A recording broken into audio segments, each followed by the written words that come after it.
Eric, is it a point you reach a point where when you can, it's obvious players are hurting that you simply have to change things because they are not their best selves?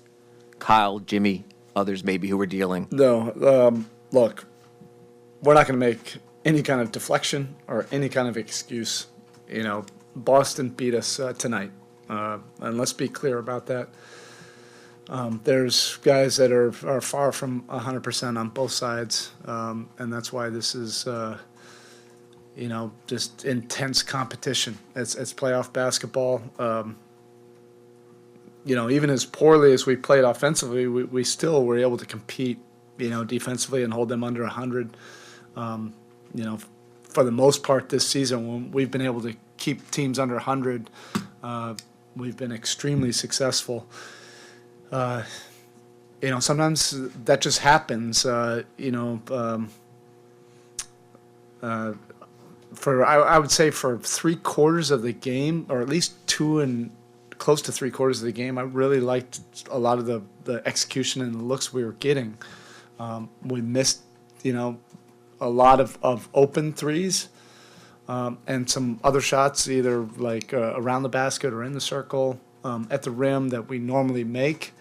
And I thought we were staying the course, throughout all the misses, and staying mentally, tough, through all those moments, and then at the end of the third, those last probably 3 or 4 minutes of the third, and then into the fourth, I think the consecutive missed shots, open shots started to affect us, on the other end, and we started to break down a little bit on the other end.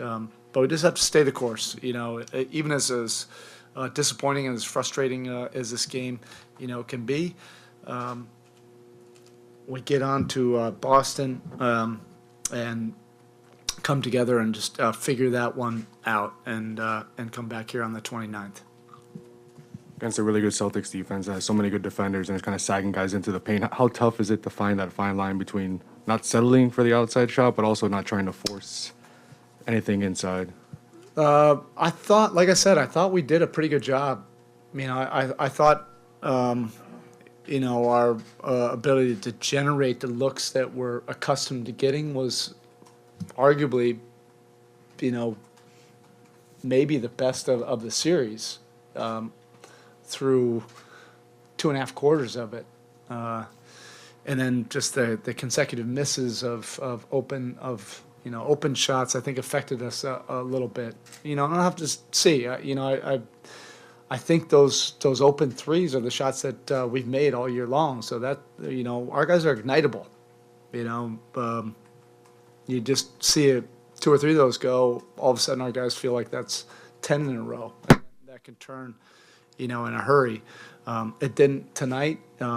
What I was hoping to see was, even through all the misses and, some of the frustrating offensive possessions, that you still, stay the course and make this a legit throwback, playoff game where, it ends up being in the high 80s or low 90s, and you give yourself a chance at the end. But we just weren't able to overcome, those the inefficiency offensively. But I do want to get to the film. I know everybody says that afterwards, but I feel like we got shots in our wheelhouse for a large part of the night. Eric, it seemed like Gabe gave you good energy off the bench, but Kyle and Max have made, I think, 1 shot between them in 2 games. Do you think they're pressing at all at this stage? No, I don't. I think it's an easy thing to point to. If you have an open shot, you take it, you shoot it. Like that. Those are shots, that are fully into the context of what we do. I don't think either one of them played outside of themselves. Those are the offensive possessions that we've had, for a large part of the season. And even a lot of our actions and just how the offense was functioning, I thought was way more in our wheelhouse. We were much more purposeful and intentional. If you remove the emotion, of the misses, I don't even know. Okay, yeah, that's not a great 3-point percentage. I mean, we all felt it, we all saw it. That's why I want to be objective about it. You know, they did block a couple of our threes, and look, they're a great defense. So it's not like we're going to score 130. What I'm looking at is, are we getting shots in our wheelhouse, shots that are in our strength zones? And if we're missing some of those shots, you can't, panic and just try to reinvent things. I know how ignitable our guys are.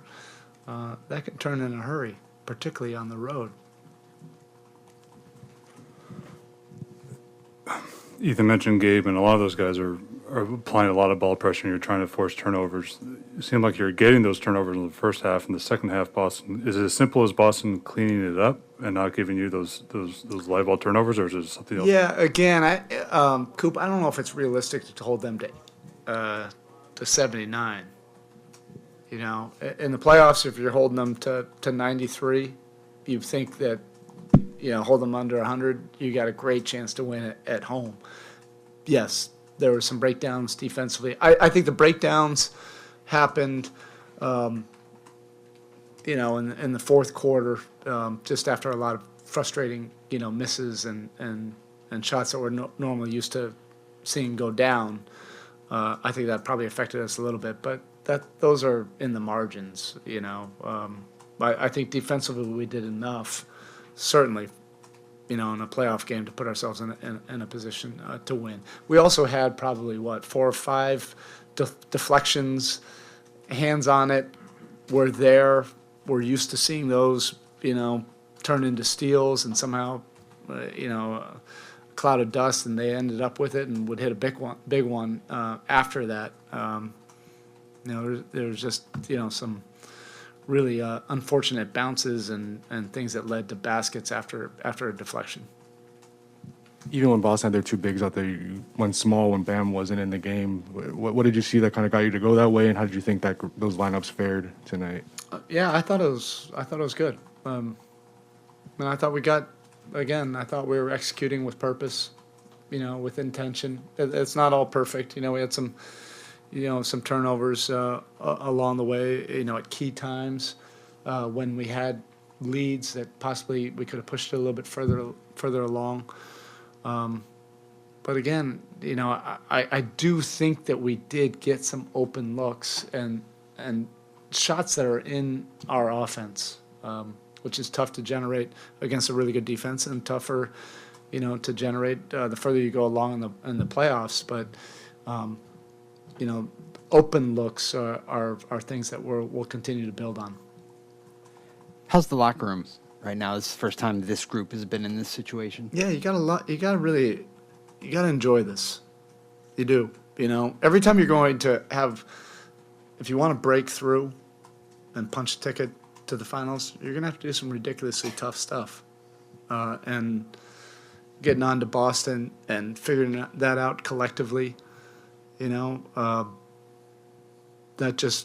those are the emotions and those breakthroughs that you have that you remember the rest of your life, and bring this thing back on the 29th.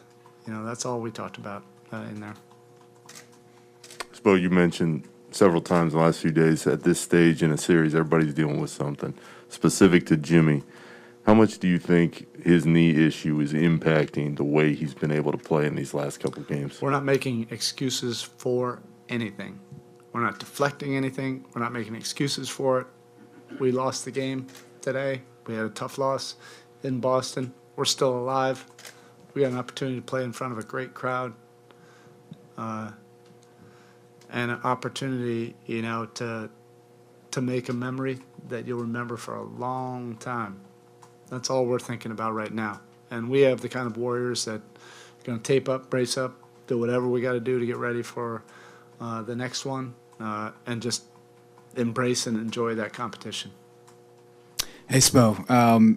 Jimmy Butler lives at the free throw line typically, not talking about his knee specifically, but only 6 free throws in the last 3 games. How do you get him back to the charity stripe?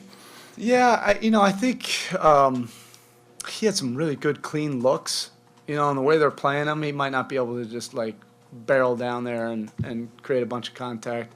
He missed probably 3 or 4 that are right at the rim in the circle, then a couple, other pull-ups. And, that's just the the way the game goes. You make a few of those. Now if guys are leaning, he knows what to do with the rest of it. No, we're not making any excuses for any kind of health or anything like that. We're just going to figure it out, and get on up there to Boston and enjoy that competition.